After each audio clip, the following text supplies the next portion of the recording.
Hey everybody, welcome. Thank you for listening to this episode of Marriage Therapy Radio. My name is Zach Riddle. I'm here with Laura Heck.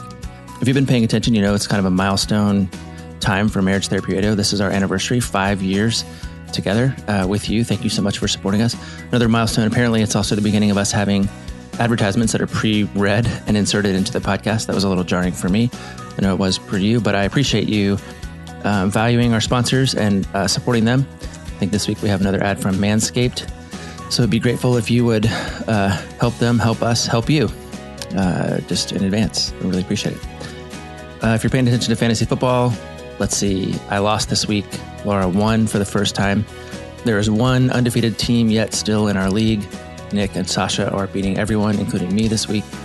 For me, as you might imagine, all I want to do is win during week 7. That's the week I play Laura. So let's keep our fingers crossed. This week, we are talking about this idea that I've been playing with, like that for everything that you hear, there's an opposite. There's sort of a light and dark side of every topic. There's a way to reframe things and trying to learn from them. Sometimes I call it reverse engineering. Like if we know what doesn't work, what does work? And we get a little taken away. Laura helps me sort some stuff out. We go maybe a little bit overboard on alliteration, but I learned something new this week, even for myself. I hope you will too. This is a very cool conversation. Stick around. Didn't we hash things out on the last podcast? Do we need to spend some time together? Okay, so I loved that podcast, by the way. I think that was one of our best ones of the year. Okay. Well, that's great. Yeah. But we also got in a fight this morning. I'm still a little hurt and we're still trying to figure out. I literally was thinking to myself as I was driving home from dropping my kid off, I said, I don't have issues like this with my husband. But only with Zach. So it's I think we're just in a moment. I think we're just in a moment. We're in a season. We're just in a moment. It's not even a season. It's just in a moment. We're trying to iron out a couple new patterns and we're hitting some bumps on the way.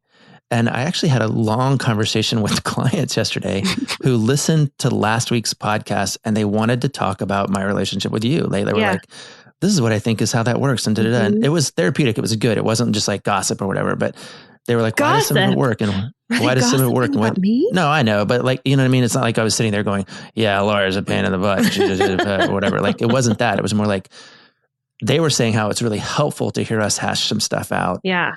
And it actually keeps them a little bit relaxed because they know the stakes aren't that high. Like they're not listening to two people who are actually married to each other kind of. So they were sort of like, oh, and then he in particular was like, so I started practicing some of this stuff. Like I practiced it today. Perfect. You know? Yeah.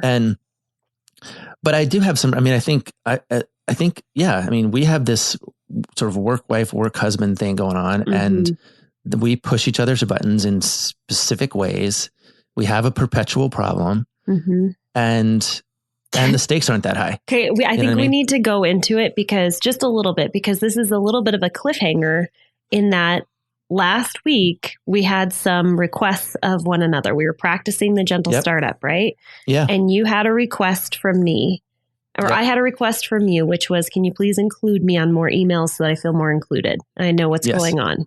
And you had a response and a request, which was, can you please respond to me and read things that I send you and, commit it to memory. When you say got it, I really mean I got it. Like I have the information, it's stored and you don't have to repeat yourself.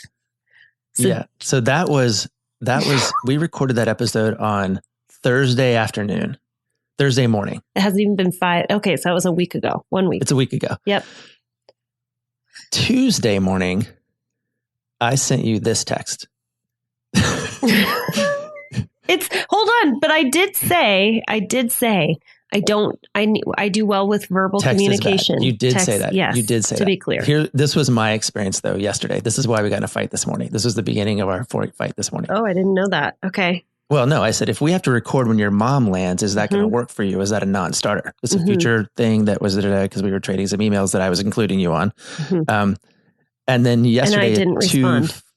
Right. You didn't respond. 2:40 in the afternoon, I send you hey, what about this text that I just sent you? Right. This was your response. What's up? I deleted my previous messages. What did I miss? Yeah. And I went so hot. Did you? I just went like, that picture of the guy from Inside Out, the little red guy in the brain. And he goes, and he blows up. Yep. That's what I did. That I was like, you. are you kidding me right now that this is happening? And so I do not communicate well with text. That is me being very clear. Yeah, I get it. This is what I'm saying. The stakes aren't that high. Like, I can kind of go, okay, yeah, right. I forgot about that part. Like, we're not going to. And then this morning we had another thing that we were trying to schedule, and there were a lot of emails back and forth about what time it was going to be and what was the deal. And you texted me this morning at 7 a.m. and said, I'll see you in an hour and a half, when you were supposed to see me in 1 hour. And I was mean about it. I was not kind in my response, and that made you sad. And so here's what I experienced was we got onto our, I don't even know if this is helpful. We're having kind of a repair conversation on air. We got to stop doing this. I know. We have to stop meeting this way. But I needed you to understand. I get how important it is for you to hear my point of view. Like that I'm learning is so important, because I kept saying to myself, he doesn't know. If only he knew, he wouldn't be so upset with me. He wouldn't think that I'm a big ding dong. But I will tell you that I felt the wrath of what it feels like to feel like your partner is contemptuous of you. I felt so much contempt from you just with the small text messages. That was what I was trying to do. I got it. And I don't feel good about that. And it didn't feel good on the other side. But if I was trying to be good at contempt, you were crushing it. I succeeded. This morning. Yeah. Yes. With your single word text messages ended by a period. Either way, I think we're better. But I do want to say that we were talking about this earlier. If there is contempt happening, like you have contempt for me and you're getting angry and I'm feeling misunderstood, I think we need to go back to the friendship, which is my proposal. Is I think we need a little retreat, like a Zach and Lala, go ride bikes and like have yummy nachos. And we do things that we used to do when we were in Seattle and we were friends. We haven't lived in the same place for like 7 years. So I think we need a friendship retreat. And for people who are listening, just so you know, like when Zach and Laura get together, it's okay. I know we're opposite sex, but we're friends, and our friends, our family members trust us. We trust each other. It's nothing weird. You know, I will say this. I don't think you know this. This is our anniversary of the podcast. This is 5 years this week, right now. Congratulations. Yeah, we did it. So we are due. So if you're in Seattle anytime soon, or I'm in Bend, we'll definitely hang out. No, I think we actually need to be intentional. This is me saying, Zach, I need a date. I need you to woo me. I need to feel like you like me. I need to be dated by my friend. I will say this in my defense and yours. The conversation that I had yesterday with my clients, I told them how much I appreciate you and I'm loyal to you and you're wonderful and that you're a good friend and that I got your back. I got you. You got me. Yeah. Okay. So, all right. I didn't hear same guy though. He was really mad at me because he works at Microsoft and he was very mad that I was crapping on Word. He didn't. On Word? Microsoft Word. Yeah. He didn't like it. He was like, I have a bone to pick with you. All right. So I still use Word. Anyway, he defended his platform though. And I'm sure Word is wonderful. So I apologize to all the Microsoft PC users out there. I don't have contempt for you. I promise. Just don't, I just prefer Google Docs. Okay. Is there anything in particular? No, I think we should just cut it off right now. I think we should just be done. I think that sounds good. Call it a day. Because I'm ready to go ride my bike. If you were wondering how training is going, it's still going. I'm still training. Yeah. I'm not swimming right now. I gave myself until after Thanksgiving to swim because I have what would be called B races. So if the big race is the Ironman, my B races, my races that prepare me, are happening in November. So it's just a half marathon for the running and then a 100-mile bike ride for the cycling. And so I'm preparing for those two, and I've just decided I'm not going to swim. Yeah. But my muscles are getting big. Don't they look giant? Yeah. Strong? Yeah. Yeah. I'm going to Disneyland again this weekend. Again? Yeah. Do you remember that one time when you took the time to hide some clue in Disneyland and I didn't find it? Yeah. I think you looked for it for like 10 seconds. You're like, it's not right under my nose, so I guess it's not here. Yeah. That is how I operate. Abby is on fall break, and so she's going to LA to visit with some friends. And I said, I'll meet you there. And so me and Mary are going to go down, and we're going to meet her, and I'm going to spend one day at the park and just kind of hang out. And does that feel weird as a dad to have your daughter say, I'm going to go to another state, and you're like, hey, let me go join you? Is that weird? Like transitioning that role? No, not really. I mean, I think it kind of all comes with the territory, right? You just sort of graduate out of certain phases, and now we're in the phase where we meet our kid in other states, in LA. Yeah. Wow. And we hang out with them, and that's just kind of the phase we're in right now. I'd rather that than have her come to Seattle in the middle of November or October and have it be rainy and gross or it's not rainy and gross, but it's cloudy and whatever. So no, we're just going to go play in the sun for a little bit. Sweet. Yeah. It sounds like fun. I don't have any vacations coming up. What? Yeah. Not in October. I'm going 0 places in October. Yeah. Yeah. Hey guys, it's me, Zach. I want to talk to you about Manscaped because I haven't really talked about my experience with this product, but I want to tell you a little bit about what it's like for me. My daughter asked me a question today. She said, Dad, what do you think about the afterlife? Like, what do you want to happen? Like, what's up there? And I realized that everything that I long for in life has to do with feeling comfortable. I like taking naps. I like being not too hot, not too cold. I love comfort food. Comfort is just a big thing of mine. And my experience with Manscaped has been exactly that. Vanity is not really my thing, so I don't really do a lot of the grooming and shaving and all that stuff, but I have found that the shaver is fantastic for my face and my beard. I found that I can use it in the shower, which is fantastic because it saves me time.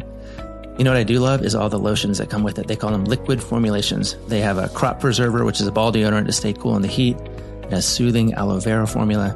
It's the best in the business for below the waist freshness. And the clear formula smells amazing. I actually really just enjoyed feeling comfortable and feeling fresh.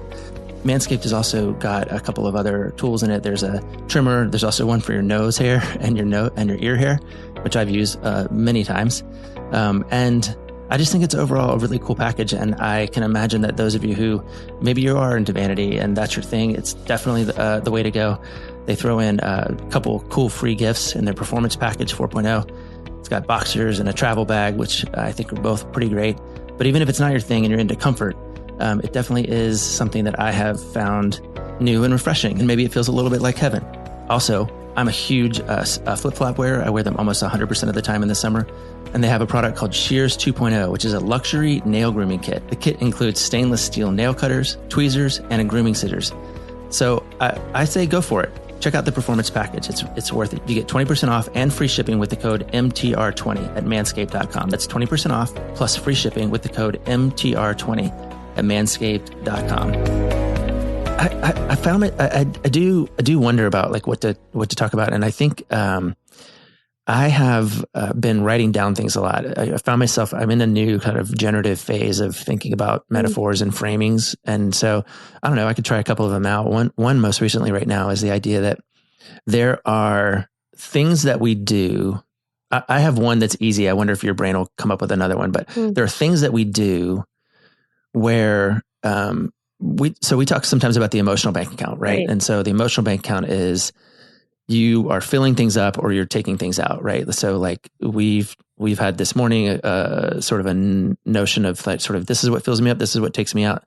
You know, maybe we need a date that'll sort of fill the emotional bank account. Maybe we need less contempt which obviously diminishes the emotional bank. Like I think it's worth paying attention to that sort of stuff. I've been thinking about literally like what is the economy here? So in a bank account, you have credits and debits, right? Or in a balance sheet, you have assets and liabilities. And so I've been using this language a lot with my clients is sort of like there are assets and liabilities. And I'm wondering about like the times when they are the reverse of each other. And one that I talk about often that won't be a surprise to you right now is that an asset in a relationship or in a conversation is curiosity. Right. Curiosity is an asset that I can bring. So I can slow down and sort of listen to you talk about what it is that's on your mind so that I can actually participate. What's the countering liability? Like what's the opposite liability? For me, assumption? It's certainty. Oh. Right? When I bring certainty to the conversation, I take you out. right? I am certain this is why she was late. I am certain she's not thoughtful. I'm certain she forgot about our time versus, oh, I wonder what's going on here. Like, it sounds like maybe there's a thing. So for me, it's sort of the idea that there are assets and liabilities, and are they in relationship with each other? So, we don't need to spend another episode on curiosity. We've done it a million times. But I do think that there's something about suspending certainty in order to avoid kind of boxing yourself in. But I wonder if there are other examples of where there is a definite asset versus a definite liability in the relationship. I could probably come up with a bunch, but what does your brain do when I go there? Well, I mean, something that I have been preaching for a long time, and that has been just like a really big growth curve for me, is giving. Giving of my time, giving of my resources. So it's kind of been this give and take in the relationship. And the way that I give is, you like this? This is okay. The way that I give in my relationship is mostly time. Like, how can I give you time to do what you need to do for yourself so that you can turn around and give more to the family, or give to the relationship, or give to your own body, whatever it might be. So I'm thinking about the asset as being giving. How much can you give? How much can you say yes to? I preach yes, yes, yes. It's on my, can you see this? I actually had bracelets made by my girlfriend. It says, say yes. And that's my couple motto. And then I have my family motto on my wrist as well, which is 3 best friends. But it's just a reminder to me that by saying yes, I'm giving. And that's the asset that I'm leaning into. So because I'm a alliterative guy and I think about, okay, what does that mean? And the reason I like it is because yes, 100%. I agree. So if the asset in the relationship is giving, let's call it generosity, right? Generosity of spirit, of time, of affection, of attention. The liability is greed, right? Generosity versus greed. So I'm greedy about my time. I'm greedy about what I want in terms of affection or sex, or what I want out of a conversation, or what I want in terms of this conflict that we're having. I want to win. Like that's going to diminish the overall balance sheet because you're pulling things out. And I say this in particular to my teen girls right now, is like, you have to be a person who is putting more into the relationship than you're taking out. And that may be just the way millennials are wired, or teenagers are wired, or girls are wired. I wouldn't say that, but like in my experience right now, it could just be the phase that they're in for whatever reason. But as a human being alive on the planet, you can't be a person who takes more than you give when it comes to the relationship. So if I'm coaching around the relational balance sheet, I'm saying lean into generosity, and don't be greedy. I'm trying to think of others, but what else do you have? Give me another one. I don't know. I mean, I think again, I'm just sort of sorting it out, because I think that there's something about respecting that sometimes, and I say this to clients all the time, sometimes doing couples therapy work is systemic. It really is about protecting and preserving the system. And the system operates because of, math. I mean, there's just levers that you pull, and there's debits and credits, and there's other things. And so I'm looking for ways to actually measure that. It comes back to, frankly, when I hear people talk about, oh, I want to work on a relationship, or I want us to be better. Like, what are you talking about? How would you know? What are you measuring? Sometimes that's, let's see if we can wander over into intimacy, right? Okay, that's where I was going. Yeah. Okay. As soon as I say the word measure, there's this idea of measuring more. I want to have more sex. Right. That's right where my brain went, was people sort of base how they're doing in their relationship off of how often they're having sex. Doesn't matter if it's good sex, but it's the quantity of sex that they're having. Interesting. Yeah. So what would be the asset or the liability? I don't want to like twist myself too hard to make sure it's alliterative, but when it comes to measuring whether or not there's equity in the emotional bank account when it comes to sex, what's the asset? It's connection and pleasure. Yeah. I mean, I would go with both. If I could have pleasure and connection at the same time, that would be awesome. Yeah. Well, I think that's the goal. And I think where that gets thwarted a little bit, if we really talk about it, is that then we can stop talking about frequency, you know, and we can actually stop talking about, oh, this is a little bit of a stretch. Your wheels are turning so hard today. Well, it's like, is the liability penetration? If the asset is pleasure, is the liability penetration? And again, it's a little bit of a stretch, and I wouldn't go to the bank on it. But this idea of if my goal is penetration, particularly as a man, am I missing the point? Where the point is pleasure? I think rather than saying penetration, it would be orgasm. That we are very orgasm centric when it comes to thinking about our sexual intimacy, that's the goal. And I think that's actually, if we become focused on the orgasm, we're missing the connection, or we're missing the pleasure that happens on the way to the orgasm. And particularly if I'm focusing on my orgasm, you know, if I'm being greedy versus generous. And it's difficult too, to focus on your own orgasm while also maintaining connection. Because if the end goal is your orgasm, you don't need your partner there at all. You don't need connection. Sure. You can just go in your head and think about something that's going to turn you on, and there's no connection there, but you have pleasure. Yeah. I wonder too, like, the reason I'm willing to sort of, I wouldn't go to bat for penetration, but I think it's the thing that we often measure. Did we have sex? Right. And sex equals penetration for heterosexual couples. Versus like, did we enjoy pleasure and connection through a shower that was just slow and erotic and sensual, right? Like, didn't have to be there. Maybe there was no genital touching at all, but so, wow. Now I mean, this is such a divergent, but it would be really lovely to start the conversation with even just children or teenagers, or like from a very early age, of uncoupling the word sex with penetration. If we could uncouple that word, that would be awesome. Or we talk about intimacy, but I find that when we think about sex, we talk about sex. I say the word, how often have you had sex? You're going to respond with, how often did I penetrate my partner as a heterosexual male? Generally, yeah. Right?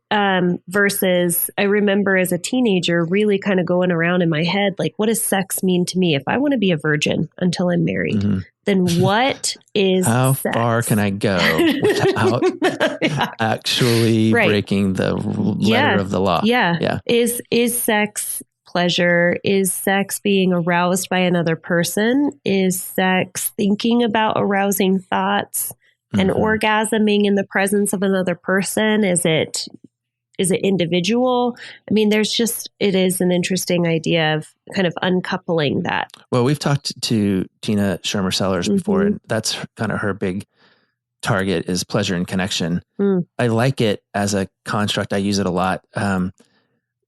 One thing too that I've heard John Gottman talk about is the idea of what pornography is. And the reason it came into my head is because it starts with a P. But if you think about pleasure and connection as, you are my person, you're the one, only you will do.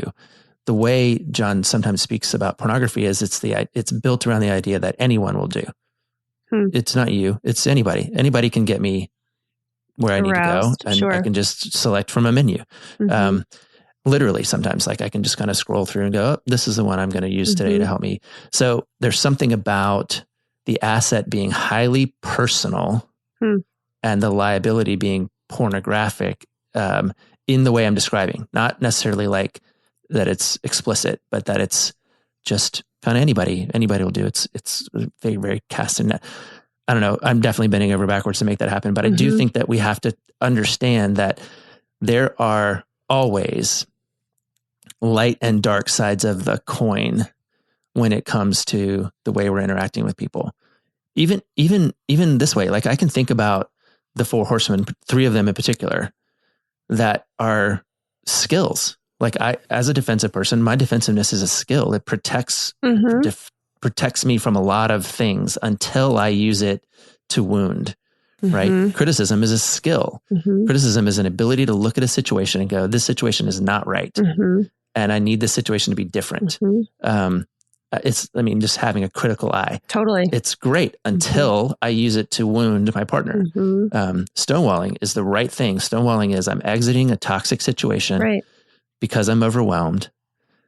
And that's the right thing to do. You should get out of those situations. You should just do it in a way that doesn't wound. And so there's some sort of asset liability thing there. I'm going to talk about the fourth, because I do think that contempt also there is a benefit or a reason why we move to contempt. And so this is the Terry Real concept, is that I'm holding my hands sort of above each other and we vacillate back and forth. We go between contempt and shame. Contempt is I'm standing on this pillar and I'm looking down at everybody and I'm saying, I'm better than you.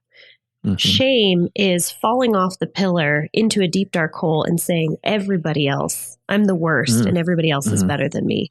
And when we move up to contempt, I think that the purpose of it is so that we are not in shame. And so I get it. There's a reason why we moved up to contempt. But again, when we use it to hurt or harm other people, it's not helpful. Yeah. That's an interesting one. I like his model a lot because he talks about people who are up in the hierarchy, up in contempt, they're shameless. Right. And people who are down underneath it all, they're shameful, full of shame. And then he invites us into a place called appropriate shame. In the middle. Which is the thing that you should feel when you mess up. And it's not I'm bad, it's I did a bad thing. Yeah, and it prompts you toward repair.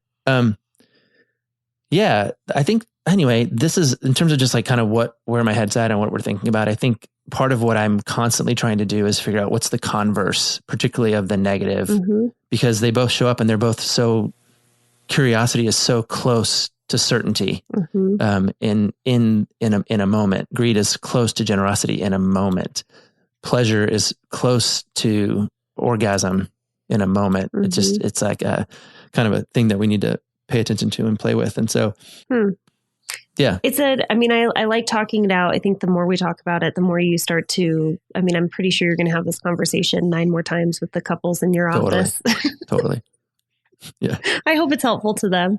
I'll just keep fleshing it out because I think again, it goes back to something I say all the time. I think we need more categories in which to think about things. When we have sort of these narrow options, or it limits our ability to be creative in the midst of, I always tell people, like, black and white, it's not real. It's also lazy.